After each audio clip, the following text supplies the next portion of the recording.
નમસ્કાર, Indian TV ન્યૂઝમાં આપનું સ્વાગત છે। હવે જોઈએ આજના સમાચાર।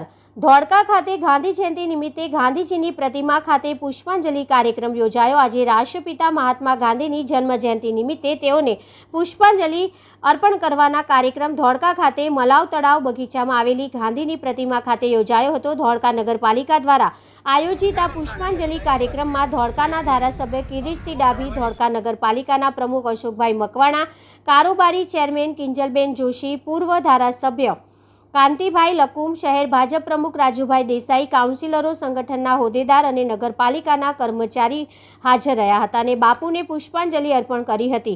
આ નિમિત્તે સ્વચ્છતા હી સેવા કાર્યક્રમ અંતર્ગત યોજાયેલી ચિત્ર સ્પર્ધામાં શ્રેષ્ઠ પ્રદર્શન કરનાર મોહમ્મદી પ્રાથમિક શાળાના 3 વિદ્યાર્થીઓ અને સારી કામગીરી કરનાર ધોળકા નગરપાલિકાના સફાઈ કર્મચારીઓને ધારાસભ્યના હસ્તે પ્રમાણપત્ર અને ઇનામ આપી સન્માનિત કરવામાં આવ્યા હતા। ઇન્ડિયન ટીવી ન્યૂઝ, અમદાવાદ, જિલ્લા બ્યુરો ચીફ ગણેશ રાવત। આજે મહાત્મા ગાંધીજીનો 155મો જન્મદિવસ 2 ઓક્ટોબર એટલે કે મહાત્મા ગાંધીજીનો જન્મદિવસ દુનિયાના આપણા દેશના તમામ લોકોને ખબર પડે કે 2 ઓક્ટોબર એટલે પૂજ્ય મહાત્મા ગાંધીજીનો જન્મદિવસ।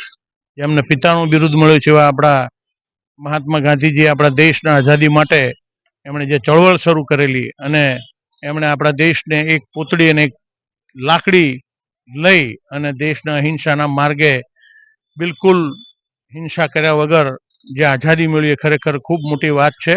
અને આજના દિવસે એમને આપણે ગાંધીજીના જન્મદિવસ નિમિત્તે દેશના તમામ નાગરિકોને, ખાસ કરીને મારા વિધાનસભા વિસ્તારના તમામ નાગરિકોને હું પણ ગાંધીજીના જન્મદિવસની ખૂબ ખૂબ શુભેચ્છાઓ પાઠવું।